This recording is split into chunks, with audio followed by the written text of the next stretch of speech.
Hello, welcome to this week's episode of CX Next Live. This is your host, Ryan Lester. Great to have you join us this week. For those of you joining for the first time, this is a weekly series we do focused on the world of customer experience, helping folks like you out there get a better understanding of how you build a better strategy, learn from world practitioners, address key challenges in the world of customer experience. It's great to have you on. Please feel free to ask questions throughout, post us questions afterwards. We're here to help you all out there build a better customer experience step by step and address many of the challenges that we're all facing today related to COVID-19. Many of the ways we worked has changed. As you can see, I'm here in my home office and working from home, dealing with kids, trying to deliver a great customer experience as well. So we're excited to really dig into this topic with all of you out there and really take the work we do with our customers and take the learnings we find in the market and to really bring those to all of you. I'm really excited about our topic for today because, so much of the conversations today around challenges and, there's a lot of onus. It feels like even for myself, there's a firefight every day. And, how can we really step up and become more of a hero to our customers and to our organizations and be the change that is needed? And really, that's where we're going to spend our time today, looking at opportunities to improve customer experience by really, being that hero, being that person that's there to help along every step of the journey, and really addressing some of these changes. Once again, the way we engage with our customers and our employees has really transformed, enabling remote work, answering new policies and procedures. Much of this is kind of unknown territory for many of our teams, and we're learning and adapting on the fly. So how do we take an approach where we try to pick up more of that weight and we really try to bear more of that burden for our customers and for our employees to help them get to the outcome they need and help them get back to more normalcy and delight them along the way. And so I'm really excited for my conversation today. And this is really a big kind of theme that we've been driving is redefining engagement and kind of repositioning what the world of engagement looks like and what the world of customer experience looks like for your business in response to all this change. And so we're going to talk through really what does it mean to be a hero? What does it mean to deliver hero class service? And what you should do about it. What are some things and trends and small steps you can take to really make big changes and big impact to your customers and to your employees? And that's really our topic for today. We're going to try to keep these short and sweet. We know many of you are on video all day, every day as it is. So we're going to try to keep these tight and really, structure our conversation in a way that you can leave feeling energized and feeling like you have a couple actionable steps. Joining me this week is an exciting guest, someone I've spent a lot of time with, I've done some podcasts with, and also will be joining our upcoming CX Next event on May 12th, is Adam Toporek. Adam is the president of CTS Service Solutions. He spends a lot of time working in the world of customer experience, brings a wealth of knowledge. He actually has a big anniversary coming up, and you can talk about that in a second. But Adam, I want to welcome you. Great to have you on CX Next Live. Oh, thanks, Ryan. Great to be on CX Next Live. It's been awesome working with you these past few weeks. And as you mentioned, we have a big anniversary coming up. So this was perfect timing to have this conversation. Yeah, that's great. And, I know you certainly, in the conversations we're having, you're seeing much of the change that's being forced on companies. There's a lot of, there's change everywhere. Everyone's trying to deal with this transformation.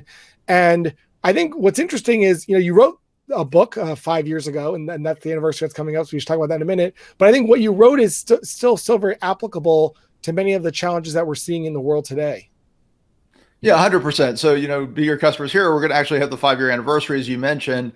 And one of the biggest questions I get, Ryan, is what does it mean to be a hero? That sounds very lofty, right? Do you have to have a cape? Do you have to be able to jump over a building, right? This type of stuff. And the very simple definition of what it means to be a customer's hero is to be there when your customer needs them, right? Because when we get past the Superman and Wonder Woman and all that, when we talk about our everyday heroes, right? Our frontline workers that we're talking about, right? Our firefighters, first responders, all that. What are we talking about? People that are there when people need them. And being the customer's hero might be a little less intense in those, than those examples, but the principle is the same.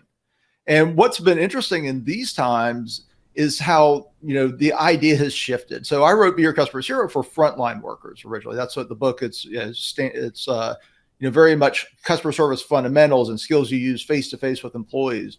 But this idea of, being a hero has expanded to customer experience. Like, how do we set up our journey that way? And I think what we're finding now is customers are expecting you to be a hero, so to speak, to them, and more than just to them. They're looking at different avenues, and we can talk about those a little if you want. Yeah, that's great. Let's do that in a moment. And I think what I like most about this is that I think too often, as CX practitioners or as, business folks, we get so caught up in the process. It's like, this is how we do things, and this is the way we engage with our customers, and this is how we deliver customer service. But in reality, your customer just wants help. They're struggling to fulfill an order, or track something, understand a cancellation policy, deal with something that got lost. And they just want the answer. They want to be helped. And so what I love about this concept is, let's relieve ourselves of some of the baggage of the way we have done things, both for our frontline employees and also for managers and broader CX practitioners. Let's free ourselves from that and really focus on kind of, I like the word of being that hero, being that person that's going to step up to make that customer's day better. Yeah, 100%. And, one of the things that's shifting is you talk about being there for them, being available. We did a little video today about that. But this idea is going past that, because right now, I think during this time of crisis that we're in, one of the things we're seeing is consumers are expecting us to not only be there for them, but to be there for our teams. Yes. And to also be there for the broader community. And we're seeing companies step up in different ways. I'm a loyal, I'm not flying right now, but I am a pretty loyal Delta person. And they've handled themselves very admirably, Ed Bastian and that team. I mean, they're doing a lot in multiple vectors to help people. One, for the consumers like me, they're extending the delay, the amount you can carry over, how long you can carry over, flights you have to cancel. Yes. They're extending medallion levels and points, all these good things. But, they're also giving free flights to medical responders. Right. Yeah, they're also supporting the community. We're looking at, if you start looking at chains and franchises, one of the things that we're having to look at from the standpoint of being a hero is, one of the ways to be a hero to your customers, you have to be a hero to your network. Yes. Right?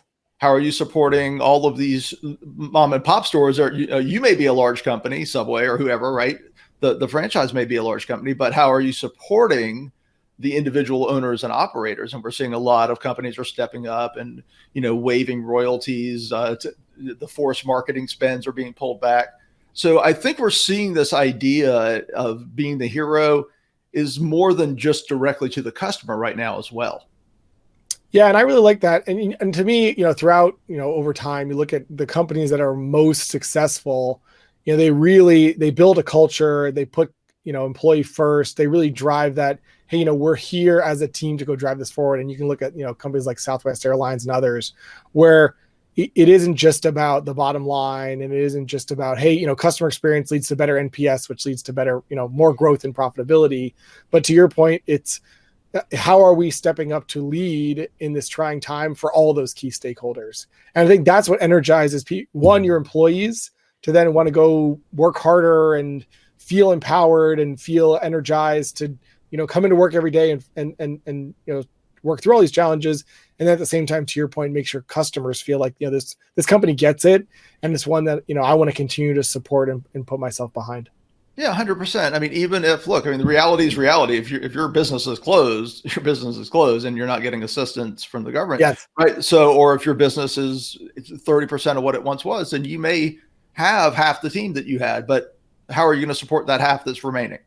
Exactly. Right? Exactly. That's the thing, right? I mean, and if you look at it across that sort of those spectrums of the customer, team, and community, I really think that customers are expecting to see that from companies. And they're also, I think companies are stepping in and doing it. There's just so many examples right now, companies that are stepping in to help the community. Scholastic, just as a sort of random example. Yeah. They're offering a whole free 20-day class for people to keep their children's brains occupied during this time. Totally. Yeah. As a dad with two kids, I can Anything we can do to help keep kids occupied and educated, I'm all on board. Exactly. So that's great. So I'll just do a quick check-in. So for those of you that may have joined a few minutes past the top of the hour, this is CXNextLive. I'm here with Adam Toporek, and we're focused on, being that hero to your customers and your employees, and how do you deliver hero class customer service. But as we were just talking about, not just around customer service, but also stepping up to those other stakeholders like your local community, your employees, those people that really are part of your broader network. And we're going to, Adam, I want to transition now into in the book and the way you talk about this hero class level of service. You have kind of three key main areas that companies need to focus on. And I like simple constructs. The world is complicated enough. So let's talk through those three areas of, what should companies focus on? And I think we can put this through a couple of different lenses, but what are those three things? And let's dig into them around delivering this hero level of service.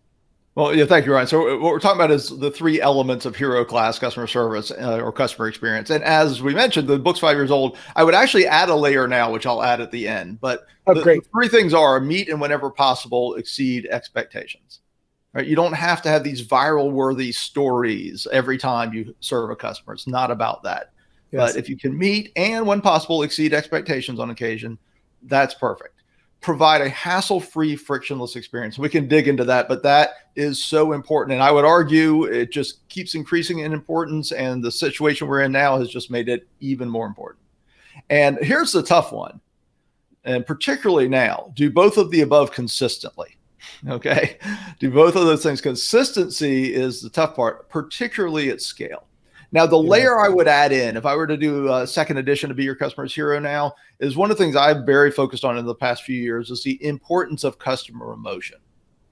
And I would layer in the idea of creating positive, meaningful customer emotions within that framework, using that framework to create positive, emotionally resonant moments with customers. And if we look at all three of those things, what we can see is all three, or all four, if you want to say, are being challenged now in this current environment. Yeah, so I think that's great. And the thing I like about that too is I think too often we get caught up in those wow moments, or one or two small things, which we feel like over-index and will create better, will be the things that the customer remembers. But often what the customer remembers, or even the employee remembers, is those small things. You didn't respect my time, or I felt like this was very important to me, but seemed unimportant to you. And therefore, it leaves a bad impression with me.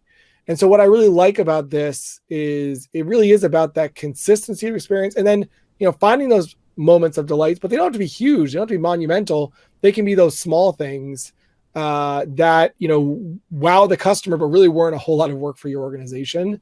And so I really love that kind of consistency factor. But on the same side, or on the other side of the coin, I agree with you. And now is one of the hardest times to do it, because there is so much change, and we are dealing with so much variation in both the customer experience and their needs, and also our internal teams and the way they work. So why don't we talk about across all three, kind of how those are kind of playing out, or where there are challenges of those playing out in the current environment? Oh, for sure. So, and to your point, Ryan, that, that's meet or whenever possible exceed expectations. When I do keynote speeches, one of the lines I often use is this, because I tell great stories about wow moments, right? Yes. But then I get back to, okay, well, here, even in the title of the book is real world. I'm very focused on it has to be actionable. It has to be scalable. And here's the thing, stories do not scale. All right. Stories do not scale, but they do instruct, and we can learn principles from them to apply at scale. So this idea of meeting or possibly exceeding expectations, right now, what's happening? Expectations are it's like somebody just like threw the pixie sticks on the floor, right? Yes. They're just all over. And I think what organizations are having to do is figure out, what are they now? That's the first question. And the harder question is, what are they going to be 5 weeks from now, 5 months from now? We're not even going to shoot for 5 years the way things are going right now. We're going to work on 5 months, right? Just forget 5 years. And so here's an example. And a lot of this, and you and I have talked about this a little bit. A lot of what we're seeing is trends that were already happening, are going to continue to happen. They're just being accelerated. So Yes. digital security and expectations about security and privacy were already increasing every year, right? People are more and more concerned with their digital security, more and more concerned with their privacy. Now that a greater percentage of their life is going from, non-digital to digital, I would contend you're going to see that this becomes an even bigger factor, right? Just simply by nature of the amount of time and the amount of people spending their time in digital. I mean, and I mentioned that emotional layer. So one of the things we teach when we talk about customer emotion, when we're doing frontline training, things like that, is understanding that our brain is a survival instrument, right? It's there to protect us.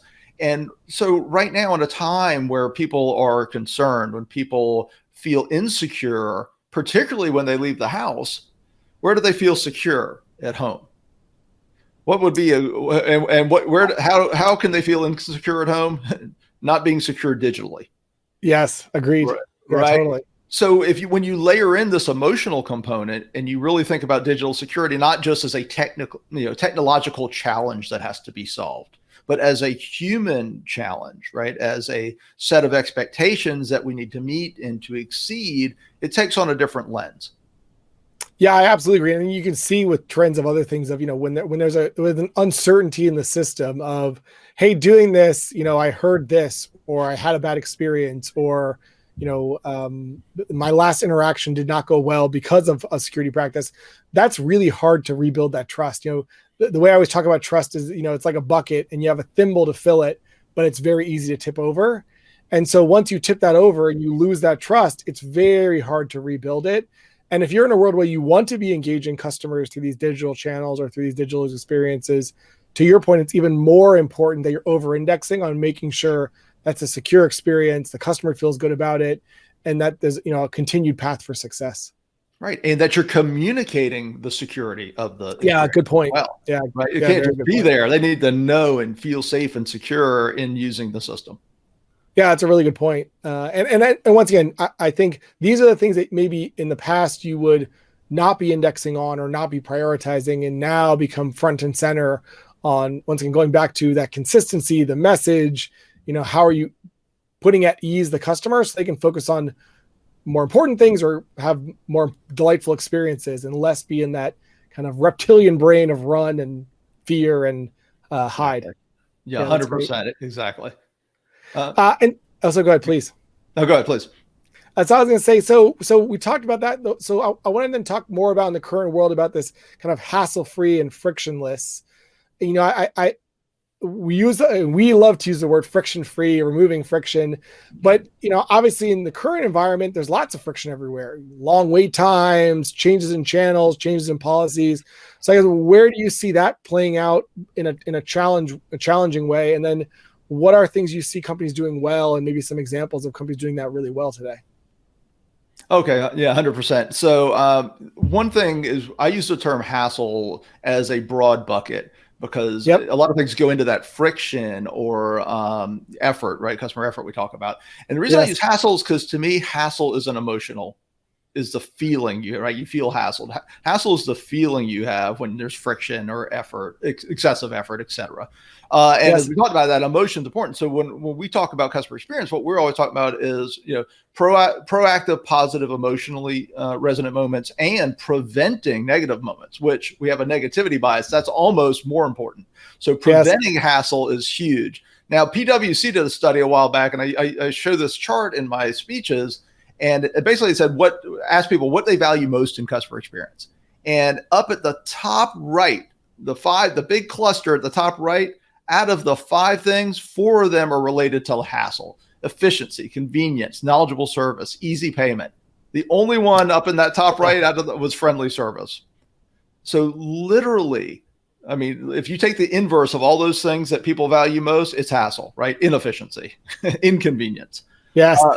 This was before now. So here's how I would encourage people to think about this when they're looking at their customer base, when they're looking at what they're facing right now with their customers and their customer journey and how they're deploying assets and technology, is to think about the emotional state. It's not just, wait times were 30 minutes. You cannot reduce it to a number.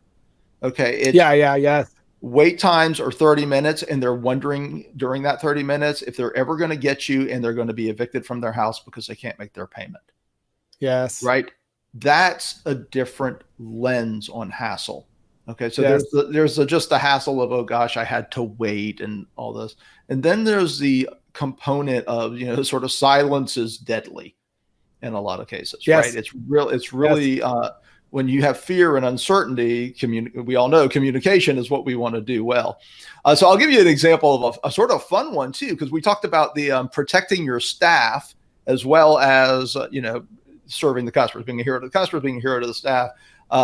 My wife was called Ally Bank. Yep. And in the message Ally had is, please understand, many of our, something like this, I'm paraphrasing, many of our people are working from home. Please understand if you hear crying babies or barking dogs in the background. Yes. Right. And it seems like sort of fun thing, sort of funny and whatever, but it's also a very smart strategy. Because this ties in with that expectations. One, there's nothing they can do about it. This is it. We have distributed teams right now. Yeah, so exactly. Right. But they're setting that expectation instead of somebody, this is a bank. So they're going to be working with a lot, people who can't get their PPP. Like if you go to any bank website right now, there's a message about the PPP, right? Yes. So all these things, all these sort of intense and very important life things that banks are working on right now. And, if they can set that expectation ahead of time, that, okay, you are going to be hearing some crying babies and all that. It doesn't mean we're not serving you, as opposed to somebody's all stressed out. They're all worried about whatever the situation is, and they're getting help. And all of a sudden they hear a crying baby, right? Or they hear barking dogs. I think, that's the communication aspect. The other aspect of it is 100% figuring out how to use technology and deployed resources to understand where things are moving. I mean, AI is coming into the fray now. The more you can use AI this is another example. I'm just going off here. Sorry, Ryan, but this is another example of a trend line that we were all talking about for the past few years that's just accelerated. AI is going to take the simple stuff, right? The informational questions off the table so that humans can have deeper conversations about the harder challenges. Well, now that's being accelerated, right? Yeah, and what I like that you're mentioning is a couple of things there that I want to tease out a bit further. Is one that your empathy, and we'll talk about this more, but empathy is a two-way street to me. Of as a company, you want to have empathy for your customer, but I think we're all human, so humans also have empathy. And what I did a webinar last week, and I did a big disclaimer slide at the beginning, and I said I have 2 interns and they can be highly disruptive, and I put a picture of my 2 kids. And I said, hey, if you hear some screaming in the middle of this, I'll do my best. But they tend to, the interns rule the show. But I think providing a little bit of empathy up front does a couple of things. Of one, to your point, you're saying we're trying our best, but we're all in this together. But I think what you're also signaling is that we want to help you, and the way we're helping you is changing. And it's not the changing, it's a changing because, this is unfortunately, the new world, but we're still trying to do this for your best outcome. So, we have people working from home and they're going to have kids behind them. We're still here to help you. And that person's prioritizing their job over, hanging out with their kid. But it then opens up a broader dialogue, which I think is the most important, to then say, hey, look at, we know you're used to calling into a call center and the person's very focused on you and is only a typical 5-minute wait time. If you still want to talk to a person, great. There may be a crying kid. You may have to wait 30 minutes. But by the way, you can also message us on WhatsApp or Facebook, or you can chat with us on our website, or you can use our self-service portal. So I've seen companies, just to your point, have a little bit of this upfront disclaimer, a little bit of setting the stage to help the customer understand that things are different and we're still here for you, but maybe the way we work might be a bit different. And if you feel like a better way to engage is go do self-service or chat with someone, great, that's there and there's no wait time. And so I think what I really like about this is it opens a bigger dialogue, because now once again you're going back to your word, you're approaching as a hero of I'm here to help and things are tough, but we want your best outcome at the end of this. Yeah, 100%. And if anything you can do to do channel shifting, right, to the more efficient channel, anything you can do to communicate that is in their best interest. These are the benefits. If you go to chat, we can help you in 1 minute as opposed to 1 hour, whatever that may Exactly. be. Exactly. And it depends on the query. I had that. I'll go back to Delta. I'm a loyal Delta person. So Yes, I had that that's fine. like a month ago because I'm a speaker. I had all kinds of trips booked, right? And many of them were canceled. And they pretty much had, if you're not leaving in the next 72 hours, please don't call. This is just, we Yes. can't. Yeah, exactly. Right. Exactly. And so I did. Exactly. So I didn't. I was like, but I had a problem. I couldn't do it on the app. And so I was like, well, I want to deal with this because I don't want it hanging out there. I don't want to lose the money. But I didn't want to call. So I used Twitter in that case. And they responded and did well. But, that message helped me know that, okay, look, I'm not going to burden them. I don't need to. It's a month and a half from now. Right. I've got some time. So, and I think if you can have that open communication, the one thing that's sort of doubly brilliant about that ally message is, they could just say, due to COVID-19, we're experiencing higher than normal call volumes, right? The typical exactly. IVR speak, right? I mean, but they didn't. They made it human. And most people calling are sitting home with their kids and their dogs barking or their cats running across their keyboard. And they can relate, right? Yeah, totally. It's also a human connection. So, I mean, I think if you can just be more human and use technology to support being more human, I think you can really do very well in meeting and exceeding customer expectations and removing hassle. Yeah, that's great. Let me do a quick ID here, and then we'll touch on one more topic before our time ends. But for those of you that just joined, this is CXNextLive. It's a weekly series we do focused on the world of customer experience, how you build a better strategy, learn from real-world practitioners, take some real clear, actionable steps in this crazy world of a dynamic change that we're living in today. Joining me this week is Adam Toporek. Adam is going to be speaking at our upcoming CX Next event on May 12th. And we've been talking through his book, which is 5-year anniversary, on creating hero class customer experience or customer service. Adam and I have talked through a number of different topics. He has 3 different key steps in creating that hero class service that we talked through. And there's something, Adam, that you mentioned a minute ago that I want to spend some time on as we're kind of wrapping up is this concept of, the power of AI and really, becoming more empathetic to your customer. And one thing that's interesting about some of these new technology trends with, digital channels and AI is that it starts to give you a much better sense of what your customer's core problems are.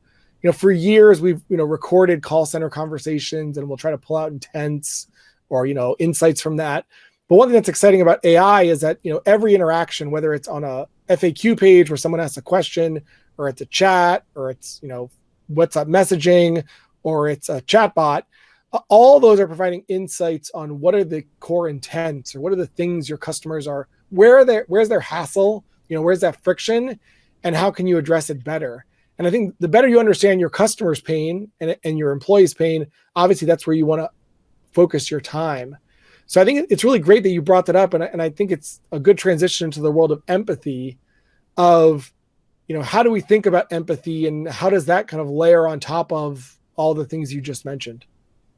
Yeah, and this is where I think melding data and technology and our own common sense can create very powerful results. I mean, if you look at one of the things I'm sure you're working on this as well is just right now the AI is trying to figure out the new intents, right? Yes. A lot of the intents have changed, so they've got to figure out the sort of where it goes from there and how to build the tree and all this stuff. So once you have the data, once you understand what customers are trying to do, you just have to apply a human lens, right? I mean, it's not too hard to read the news and understand. We've been using these banking examples that were hypothetical. They're not hypothetical. They're hypothetical because we're talking in the abstract, but millions of people are going through them, right? Because we read the news and we know what's happening.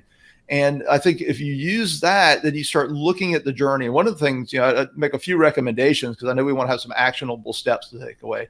One of the things I think every organization should do is just take their journey map and go, okay, what is different? What does the map look like now? And even if the map hasn't changed that much, it'll depend. If you're a restaurant, the map is blown up probably, right? Agreed. I mean, okay. So now if you're a restaurant, you had tables, you had servers. Now it's, you're walking it out to the curb and handing them a bag. at best. Yes. You're placing every order over the phone. So now your team has to be trained to take orders over the phone better. And there has to be a system to handle all the orders over the phone. Now, if you're an airline, maybe the map hasn't changed much. Of course, there's going to be small changes. There's going to be, things specifically around COVID and notifications and operational things about like moving the points over and all that. So certainly some of it's changed, but maybe the big picture hasn't changed. The airline still flies the same way it flies. The few people that are flying are still going through pretty much the same map. The people who call the call centers or things like that are going through a fairly similar map. The only difference is when you can't see my hand, like 90% of the business was over here before. Yes. Now 90% of the business is at the call center right now for temporary, right? So it's not a question of the map changing as much as the application of the backstage. How are you deploying the resources to support the existing map? And I think one of the other things is, trying to proactively anticipate in this world where, we were sort of joking earlier, forget 5 years, we're lucky to go to 5 months. Yes. But trying to anticipate, because one of the things is you still want to keep investing in customer experience. Now, it doesn't mean you're investing tomorrow, but you still want to be looking for where is this going? Because one of the questions are going to be is how is consumer behavior going to change permanently as a result of this? Yeah, absolutely. Okay.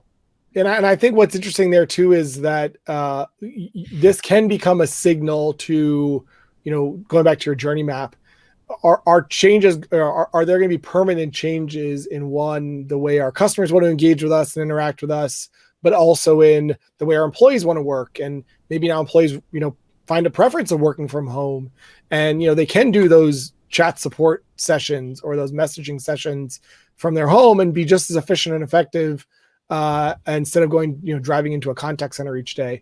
So I think to your point, kind of looking at that map and saying what's different, where are those kind of hassle points, as to use your word, but where are also those opportunities? And then how do we move around resources and technology and our investments to kind of align with those for the next 5 weeks, 5 months? But then are there things that we can kind of capture from that, whether it's through AI and driven insights or just hearing from our frontline employees, that could position us to be stronger coming out of this challenge? Yeah, 100%. And if you can look at technology, not just through the lens of cost savings, which is what obviously everybody's focused on cost savings right now, as they should be. But if you can look at it through sort of a 3-pronged lens, which is, does it improve the customer experience? Does it improve the employee experience? And is it, more financially and operationally efficient, right? Does it make things better? I mean, if you can find technological solutions in your customer's journey and in your operational deployment that checks those 3 boxes, that's a huge win.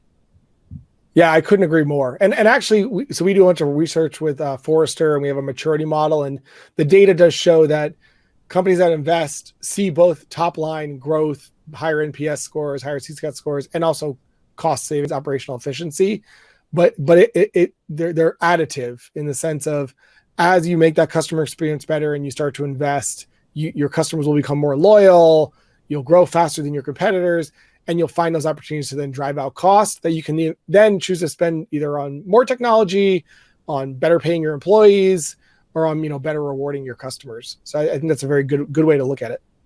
Awesome.